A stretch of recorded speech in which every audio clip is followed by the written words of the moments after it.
नमस्कार, एक बार फिर आप सबका ग्लोबल हेल्थ में बहुत बहुत स्वागत है। आज हमारे साथ चर्चा के लिए हैं spiritual counsellor and mind reprogrammer Sandeep ji. नमस्कार संदीप जी, आज हम आपसे जानना चाहेंगे कि एक गुड इमोशनल हेल्थ के क्या क्या लक्षण होते हैं जी। और गुड इमोशनल हेल्थ पाने के लिए हमें क्या क्या सावधानियां रखनी चाहिए। जी बिल्कुल, जैसा कि आपने कहा कि गुड इमोशनल हेल्थ, राइट। अभी तक तो जैसे फिजिकल हेल्थ की बात आती थी, लोग समझ जाते थे फिजिकल हेल्थ क्या है। अभी इमोशनल हेल्थ थोड़ा सा हटकर थोड़ा अलग सा विषय है जिसको कहते हैं जी। अधिकतर लोग इमोशनल हेल्थ के बारे में, हालांकि उन्होंने नाम सुना होगा लेकिन बहुत ज्यादा अवेयर नहीं है कि क्या होती है इमोशनल जी, हेल्थ। लेकिन कई बार क्या होता है कि जो प्रॉब्लम स्टार्ट होती है कहीं ना कहीं वो इमोशनली वीक होने की वजह से होती है। बिल्कुल, इमोशनल हेल्थ हमारा ठीक नहीं होता है, बिल्कुल। इसकी वजह से ही हमारी मेंटल प्रॉब्लम या फिर फिजिकल प्रॉब्लम शुरू होती है। जी हाँ, बिल्कुल। तो आपने सही कहा कि उसके कारण ही होती है। उसका कारण यही है कि अवेयरनेस नहीं, पहली बात जी। और उसी के फलतः मतलब इवेंचुअली, जिसको कहते हैं इवेंचुअली, फिर यही होता है कि कहीं ना कहीं फिर उनको इमोशनली प्रॉब्लम होती है और आगे वो प्रॉब्लम्स फेस होती है। तो सबसे पहले ये जानना जरूरी है कि इमोशनल हेल्थ क्या है। मतलब मोटा मोटी अगर हम जान लें कि कहीं ना कहीं जो हमारी फीलिंग्स हैं, भावनाएं हैं, उनका जो बैलेंस होता है, अगर हम ठीक ठाक नहीं रखते हैं तो उससे फिर आगे चल के क्या होती है, और सारी समस्याएं, जैसे थॉट प्रोसेस में प्रॉब्लम होती रहती हैं, और थॉट प्रोसेस में प्रॉब्लम होगी तो हमारे बिहेवियर में प्रॉब्लम हो जाएगी। सो इस प्रकार की और भी समस्याएं आने लगती हैं। तो कुछ ऐसे पैरामीटर्स हैं जो इमोशनल हेल्थ में आ जाते हैं। सो इमोशनल हेल्थ अगर ठीक ठाक हम रखते हैं सो हमारे बिहेवियर में कहीं ना कहीं कुछ इस प्रकार के बदलाव आते हैं, ऐसे चेंजेस आते हैं जो आपके रिलेशनशिप को भी मेंटेन करके रखते हैं। जी। सो आज हम अपने श्रोताओं के लिए यही आपसे जानना चाहेंगे, क्योंकि ये बहुत ही अच्छा विषय है और बहुत सारे लोगों के प्रश्न भी संदीप जी इसके रिगार्डिंग ही हमारे पास आए हैं। कहीं न कहीं इमोशनली वीक होने से उनको काफी सारी प्रॉब्लम्स का सामना करना पड़ रहा है। बिल्कुल, इमोशनली आपने सही कहा। इमोशंस जो हैं हमारी लाइफ से जुड़े हुए हैं, हमसे जुड़े हुए हैं, हम सबसे जुड़े हुए हैं। जी। सो इमोशंस को समझना, अंडरस्टैंड करना, उसके बाद उसके साइंस को समझना, जी। और अगर उसके साइंस को आपने समझ दिया तो कहीं ना कहीं आप इमोशनल हेल्थ को समझने लगते हैं। जी। सो कुछ पॉइंट्स में, in some points I will discuss here, कुछ पॉइंट्स में हम आपको डिस्कस करेंगे। फर्स्ट पॉइंट इज दैट अगर इमोशनल हेल्थ की प्रॉब्लम है या नहीं है करके एक पैरामीटर जो आता है कि जो क्विक हमारे इमोशंस इन द सेंस की जो हम एक्सप्रेस करते हैं, है ना, लोगों के प्रति। सो इमोशंस के अंदर बैलेंस होना बहुत जरूरी है। या फिर इसको की कहते हैं कि वर्क करना आपको बहुत जरूरी है। जो आपके इमोशंस हैं, उसका कारण आपने देखा होगा कि कभी कभी क्या होता है कि हम क्विक एंगर में आ जाते हैं, कभी कभी अधिक गुस्से में आ जाते हैं एकदम से, और कभी कभी बहुत जल्दी खुश हो जाना, फिर गुस्सा ठंडा पड़ जाना, फिर खुश हो जाना। सो इस प्रकार की अगर आपको प्रॉब्लम हो रही है कहीं ना कहीं, इसका मतलब आपको इमोशनल प्रॉब्लम है, इमोशनल हेल्थ की प्रॉब्लम है, कहीं ना कहीं ब्लॉकेज है, इमोशनल ब्लॉकेज। बिल्कुल।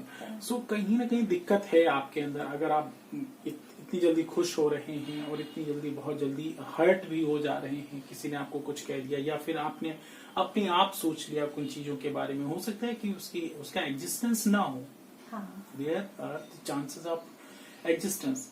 अगर एग्जिस्टेंस नहीं है और फिर भी हम सोच करके, एक अज्यूम करके, है ना, कि वी आर अज्यूमिंग दैट, अगर अज्यूम करके उसके बेस पर आपके इमोशंस प्रभावित हो रहे हैं, बहुत जल्दी गुस्सा, हाँ जी, अप एंड डाउन हो रहा है, आपको गुस्सा आ भी रहा है, फिर थोड़ी देर में आपका नॉर्मल हो जा रहा है मूड।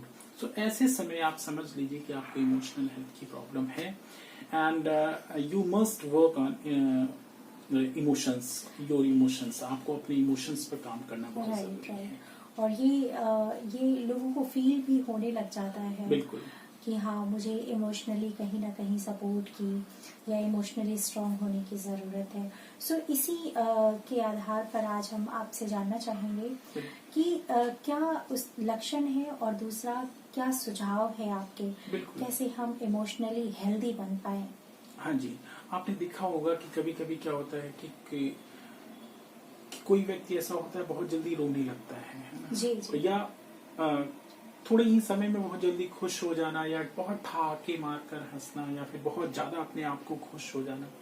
सो ये इमोशनल हेल्थ की अगर इमोशनल हेल्थ थोड़ा सा डैमेज है आपका, कहीं ना कहीं अगर ठीक ठाक नहीं है, सो ऐसे लक्षण हो सकते हैं जी जी। कि इतनी बात हो ना और फिर भी हम रोने लगे एकदम से। सो अगर ऐसा है तो यानी कि आपके इमोशंस में कहीं ना कहीं बैलेंस नहीं है, या फिर आपको वर्क करने की जरूरत है। Second thing is that too much expectation from others. Balanced way में अगर एक्सपेक्टेशंस नहीं होती हैं हमारी, कभी कभी क्या होता है कि इतनी एक्सपेक्टेशंस हमें दूसरों से रखनी नहीं चाहिए, वो हम अज्यूम करके रखते हैं कि नहीं भाई इतना तो फुलफिल होना चाहिए या ऐसा होना चाहिए। राइट, अपना जो प्रोजेक्शन होता है ना, उस बेस पर ना करके एक अलग बेस पर बना लेते हैं। बहुत ज्यादा हम जब इमोशनल होकर के अपना प्रोजेक्शन बनाते हैं तो उसमें कहीं ना कहीं फ्लॉ आ जाता है। हमें ऐसा लगता है कि शायद इतना होना चाहिए, नहीं हुआ, और जबकि हो सकता है इतना एक्सपेक्टेशन आपको रखना नहीं चाहिए, रखने की जरूरत नहीं चाहिए। यस, लेकिन क्या होता है आपने प्रोजेक्शन कर रखा है पहले से अपने हिसाब से, लेकिन रॉन्ग प्रोजेक्शन कर रखा है कि भाई इतना हमें चाहिए, लेकिन रॉन्ग एक्सपेक्टेशन कह सकते हैं उसको, कि आपने रॉन्ग एक्सपेक्टेशन कर रखा है, उतना एक्सपेक्ट करने की आपको जरूरत नहीं थी। लेकिन इसका कारण क्या होता है? Emotional health. आप बहुत ज्यादा भावुक होकर के, इमोशनल होकर के आप उस चीज को अज्यूम कर लेते हैं या सोच लेते हैं ऐसा तो होना चाहिए। सो उसमें भी प्रॉब्लम आती है आपको, फिर कोई हर्ट करेगा आपको कहीं ना कहीं, या फिर आप अपने आप से सोचेंगे कि इतना तो उन्हें करना चाहिए था, नहीं। सो ऐसी प्रॉब्लम्स इस समय देखी जा रही है। रिलेशनशिप्स में भी आप देख सकते हैं ऐसी प्रॉब्लम्स, और अगर इस साइड से भी है उस साइड से भी है, यानी बोथ साइड से भी है, तो फिर ये और लंबा हो जाता है हिसाब किताब, जिसको भी कहते हैं कि फिर रिलेशनशिप में बहुत कड़वाहट होने लगती है आगे ना, उसका रिजल्ट फिर अच्छा नहीं होता है। सो जरूरत इस बात की है कि अपने एक्सपेक्टेशंस को हम थोड़ा सा बैलेंस्ड वे में रखें, और इसको करने के लिए क्या होता है, हम मेडिटेशन भी कर सकते हैं, ध्यान कर सकते हैं, एक एनालिसिस कर सकते हैं अपने आप में बैठकर, शांत चित्त बैठकर हम वास्तव में एनालिसिस करें एक अप्रोप्रिएट वे में कि क्या हमें इतना एक्सपेक्टेशन रखना चाहिए, क्योंकि जो सामने वाला बंदा है वो भी ह्यूमन बीइंग है। राइट, ह्यूमन बीइंग को उतना भी किसी के ऊपर बहुत ज्यादा हम प्रेशराइज करें या फिर इतना एक्सपेक्टेशन, कहीं ना कहीं वो प्रिसाइज वर्ड फिर यूज हो जाता है। क्या होता है, क्योंकि हर व्यक्ति की अपनी क्षमता है, कैपेसिटी है, तो बहुत ज्यादा हम एक्सपेक्टेशन ना रखें। पहली चीज आपने बताया कि अपने आप को थोड़ा बैलेंस्ड वे में रखें। हो सकता है कि वो व्यक्ति जो सामने वाला व्यक्ति है अपना 100% दे रहा हो, राइट, लेकिन हमें ऐसा लग रहा है कि वो ऐसा 100% नहीं दे रहा है, लेकिन वो दे रहा है। फिर ऐसे समय क्या होता है, कॉन्फ्लिक्ट आपका आता है, फिर कॉन्फ्लिक्ट होता है, क्योंकि उसका जो रीजन क्या है, main reason your emotional health. आपने बहुत ज्यादा टू मच एक्सपेक्टेशंस आपने। जी, सो पहली चीज आपने बहुत अच्छी बताई, और कि सबसे पहली जरूर चीज है कि एक्सपेक्टेशन जो है बैलेंस में आप रहें, बैलेंस रखें। एंड सेकंड थिंग जो आपने बताया, वो टू मच एक्सपेक्टेशन आप किसी से मत रखें, बिकॉज अगर आपका इमोशनल हेल्थ ठीक नहीं है तो आप बहुत ज्यादा एक्सपेक्टेशन रखेंगे और वो फुलफिल नहीं होंगी, तो आप कहीं ना कहीं हर्ट होंगे। बिल्कुल, राइट। सो बहुत ज्यादा एक्सपेक्टेशन ना रखें। जी, okay. Third one is that, so मैं संदीप जी यहाँ पर मैं आपको रोकना चाहूंगी। अपने श्रोताओं को बता दूं कि ग्लोबल हेल्थ का प्रोग्राम एक ऐसा प्रोग्राम है जो हमारे साथ मिलकर एक अवेयरनेस फैलाने का कार्य कर रहा है। इसमें हम मेंटल, फिजिकल, इमोशनल हर प्रकार से हेल्दी कैसे हम बने रहें, इसके लिए प्रयास किया जा रहा है, इसके लिए आपको अवेयरनेस दी जा रही है। सो आज हमारे साथ चर्चा के लिए spiritual counsellor and mind reprogrammer Sandeep ji हैं, जो कि चर्चा कर रहे हैं, बता रहे हैं कि अपने आप को इमोशनली फिट हम कैसे रख सकते हैं। जी बिल्कुल। सो जैसे कि पॉइंट मैंने फर्स्ट पॉइंट आपको यही बताई कि कहीं ना कहीं बहुत जल्दी गुस्सा होना, फिर बहुत जल्दी खुश हो जाना, या फिर अपने आप को, अपने इमोशंस को बैलेंस में ना रख पाना, ये भी अपने आप में कहीं ना कहीं आपका दिक्कत पैदा करता है। दूसरी चीज आपको बताया कि बहुत ज्यादा एक्सपेक्टेशन अगर हम रखते हैं। Third thing is that don't be too greedy. बहुत ज्यादा हम ग्रीडी ना बने, लालची ना बने, क्योंकि क्या होता है कभी कभी हम सोचते हैं कि हमारा ही फायदा हो, कभी कभी हम सोचते हैं कि हमारा ही फायदा हो, हमें हर तरीके से बेनिफिट हो। ऐसे केस में क्या होता है कि रिलेशनशिप में दिक्कतें आने लगती हैं। रिलेशनशिप है, या फिर आप जिस सोसाइटी में रह रहे हैं, जिस कंपनी में हैं आप, कहीं ना कहीं जिस ऑफिस में आप हैं, सब तो क्या हो जाता है उसके अकॉर्डिंग ही आपका बिहेवियर हो जाता है।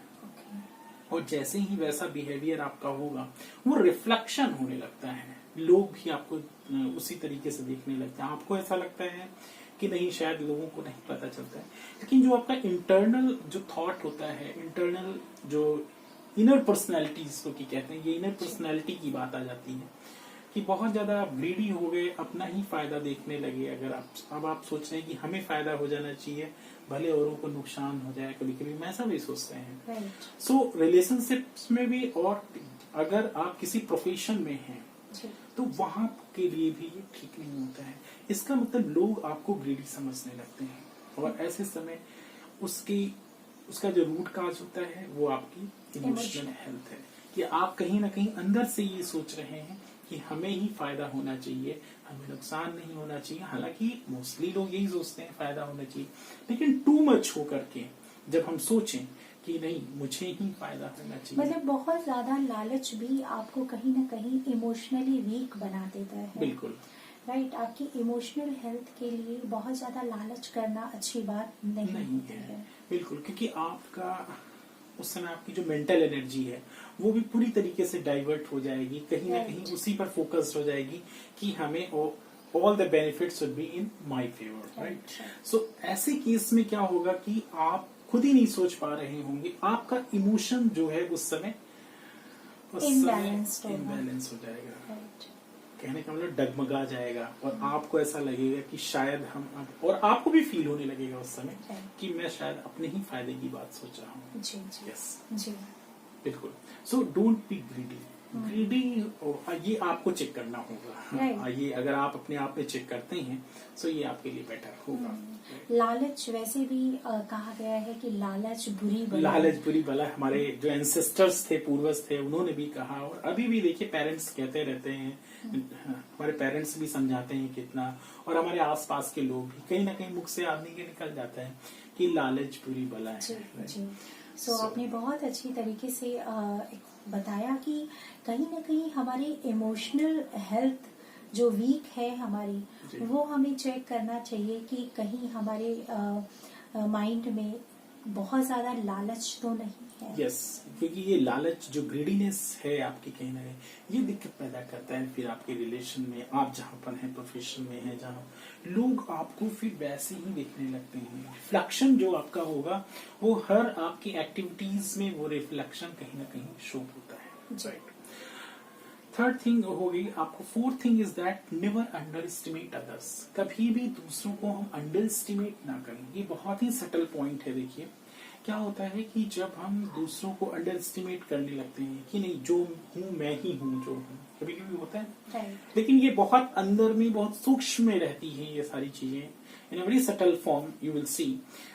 ये उस समय आप महसूस कर सकते हैं जब आप इसको ऑब्जर्व करेंगे अपने अंदर जो है कि आई am only the person who is best, right. जब आप सोचेंगे कि नहीं, दूसरा व्यक्ति जो है वो शायद इतना नहीं ठीक है, वो सारे ऐसे ही हैं, मैं ही हूँ, I am only the person who is best. So अगर ऐसी फीलिंग आपके अंदर आ गई तो कहीं ना कहीं आपका जो इमोशंस के बैलेंस है या आपका जो माइंड है, आपका जो हार्ट है, वो कहीं ना कहीं आपको डिसबैलेंस वे में ले आएगा।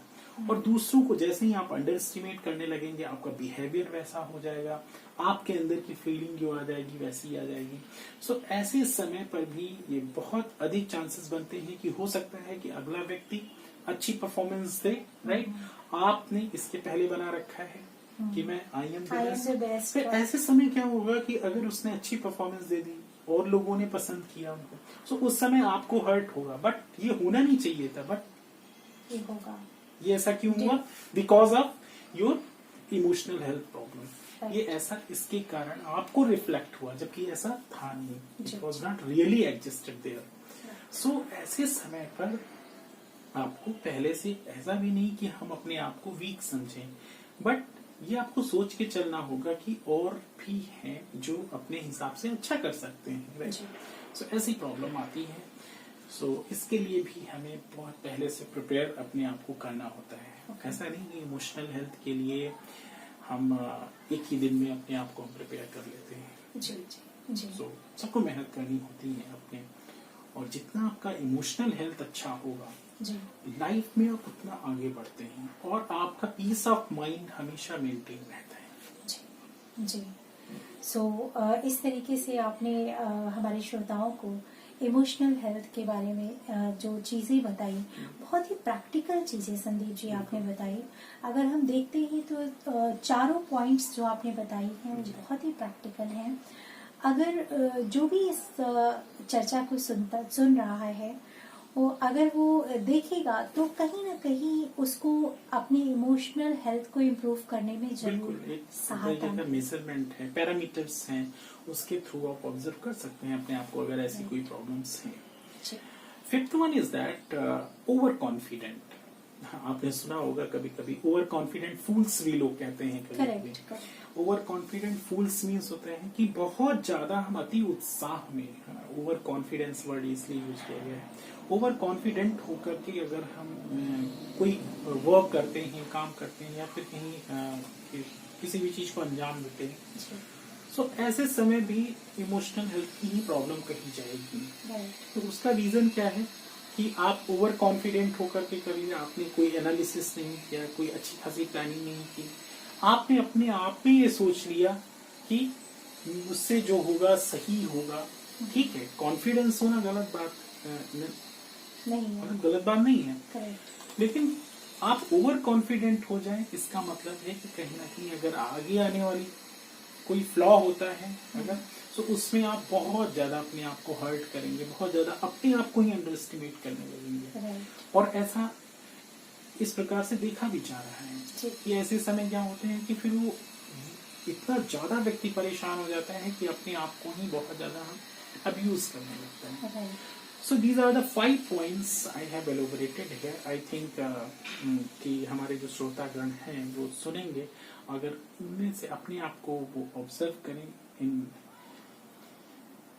पैरामीटर्स पर, और अगर उन्हें लगता है कि ये इनमें से कोई भी चीज उनकी पर्सनैलिटी में मैच कर रही है, तो उनको जरूरत है इमोशनल हेल्थ की प्रॉब्लम की। और हमारा जो माइंड रिप्रोग्रामिंग के सेशंस हैं, इमोशनल हेल्थ पर भी हमें एक अच्छी खासी चर्चा करते हैं उस पर, और उसको कैसे बैलेंस में लाएं। जी, उसकी आप कई सारे सेशंस अलग लेते हैं। बिल्कुल, उसके जो सेशंस हैं वो अलग है, कि जैसे कि लोगों को अवेयर करना कि कैसे हमारे हार्ट का, हमारे माइंड का बैलेंस होना चाहिए। जो हम सोच रहे हैं या हमें दिख रहा है, जो चीज हम समझ रहे हैं, कहीं ना कहीं प्रैक्टिकलिटी जो है उस चीज को हमें समझने की जरूरत है। बहुत बहुत धन्यवाद संदीप जी आपका। अपने श्रोताओं को बताना चाहूंगी कि आप में से जो भी इस वीडियो को सुन रहा है, जो भी इस चर्चा को सुन रहा है, इस प्रोग्राम में हम जो बात करते हैं वो हमारे माइंड और बॉडी एंड हमारे इमोशनल हेल्थ को स्ट्रॉन्ग करने की बात करते हैं। माइंड रीप्रोग्रामिंग के सेशंस अभी चल रहे हैं। अगर आप करना चाहते हैं सेशंस अटेंड, बहुत ही अमेजिंग सेशंस हैं, लाइफ चेंजिंग सेशंस हैं, आप हमसे सीधा कांटेक्ट कर सकते हैं। डिस्क्रिप्शन में हमारा नंबर दिया गया है। इसी के साथ हम लेते हैं विदा। फिर मिलेंगे नए एपिसोड में नई चर्चा के साथ। अपना ख्याल रखें, खुश रहें। नमस्कार।